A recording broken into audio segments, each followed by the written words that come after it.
บ่ได้กินนกเขาว่ากันมาซะเนี่ยเนาะฝรั่งมาพักนะติสมาชิกภูมิใจนี่มาอยู่นี่ฝรั่งมาพักตกใจบ่ล่ะเขามาพักนะโอ้ก็บ่รู้เรื่องกันเนาะสิเว้ากันทางใดว่าติเนาะสิเว้าซะได้ลูกบ่อยู่เนี่ยใช่บ่ได้กินเขากับฝรั่งอันนี้อยู่นี่เขาบ่รู้เรื่องต้องเอาโทรศัพท์มาเปิดใหม่แล้วก็ให้แม่เว้าใส่น้ำอยู่ในตู้ผ้าเช็ดตัวอยู่ในกรงกระบอกไปสนี้เขาก็อ่านเอา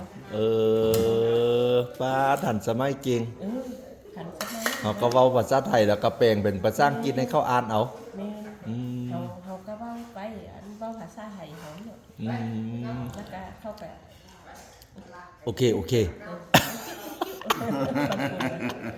เขาก็อ่านในฮันเอาติแม่อ่านดีเว้ยเนาะอ่านโอ้บัดนี้นั่นผ่านสรีอีบ่ได้ยัง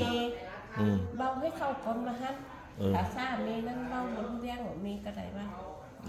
อันเว้าไทยไปเด้แล้วก็เว้าลาวเด้บัดยามเว้าใส่โทรศัพท์ต้องเว้าไห้ดิ5นาทีบ่ก็เว้าไทยเนี่ยแล้วเขารู้เรื่องมันก็แปลงเป็นศัพท์ฝรั่งให้เขาว่ากับท่านเมแล้วก็ได้ไปกินอิ่มแล้วบ่ก็บ่จ้างพนักงานมาดูแลซอยนะเฮ้ยเฮ็ดเอาเบิดแต่ก่อนมันมีบ่เฮ็ดซอยลูกสะใภ้พร้อมแล้วลูกสะใภ้นี่จักลูกชายไปอ่ะได้เฮ็ดเลยได้เฮ็ดเอาเบิดเป็นแม่บ้านเป็นสุเสียสุยางเป็นฮอดพนักงานต้อนรับฝรั่งแม่ต้อนรับเบิดแล้วอยู่ในบ้านนั้นแม่ได้เฮ็ดเบิดเนี่ยฝรั่งมาดุบ่ฝรั่งน่ะเอาเมียไทยเขาก็มาบางเมียไทยเขาก็เป๊บางคนคันมีเมียไทยกับใครแน่เนาะมันมาแต่ฝรั่งโดดๆดิโอ้ยฝรั่งโดดก็ได้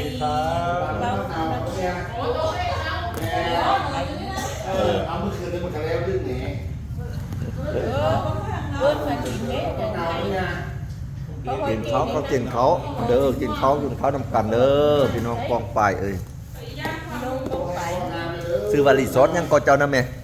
ลานพันดาวติดถนนบ่หรือเข้าไปในติดถนนเส้นลักนี่เนาะก็มานอนให้มันเบิดทุกล่างถามหลาคำว่าแนวคำล่างมันก็ได้นอนกันบ่บ้างส่วนใหญ่สิเต็มเนาะมีตังค์ก็ได้ให้มาไทยนี่ไม่จักบ้านนี่ปีก่อนไปลูกไปจักบ้านเลยวันนี้ไม่ค่อยจักบ้านเลยเห็นบ่ป่ะแม่นี่ยังอ่ะพี่น้องเบิ่งด้วยนะโอ้กองป่ายเป็นสุโขอยู่ด่านทรายแล้วมีพี่ตาโคนอยู่เสียงคันแล้วมีพี่คนน้ำแล้วกันมาพูดเรียกกับพี่ปุงเต้ามาเสียงมันคือมืบขึ้นมานี่นะมืบบอกมืบพี่ยักเสียงมืบแม่พี่นะมาเที่ยวให้ตากเดินพี่น้องงามให้งามครับเก๊ขี้ดังก่อนให้มันมืบโพดยังก็ขี้มูกตันดังบ่มันเป็นเสียงมืบมันเป็นน้ำจัดแต่บ่ได้จัดเดี๋ยวบ่ได้มันเป็นน้ำนะครับคันใส่ก็เป็นละกระมืบรถว่ะพี่ปุงเตาแม่นอนคืออยู่เจ้านะพี่ปุงเตานะเป็นอุปุดีจังเนาะอันนี้เด้อเห็นมาจับมันน้ำเตาเด้อนี่นะเห็นมาจับมันน้ำเตาเด้อพี่ปุงเตาซ้ำกันรถกับขี้โพเจ้านะส่งให้ค่อยได้เด้อส่งให้ค่อยได้เด้อเอามาเอาไม้อันนี้มันเข้าคลิปค่อยแล้วมาเว้าไม้ด้วย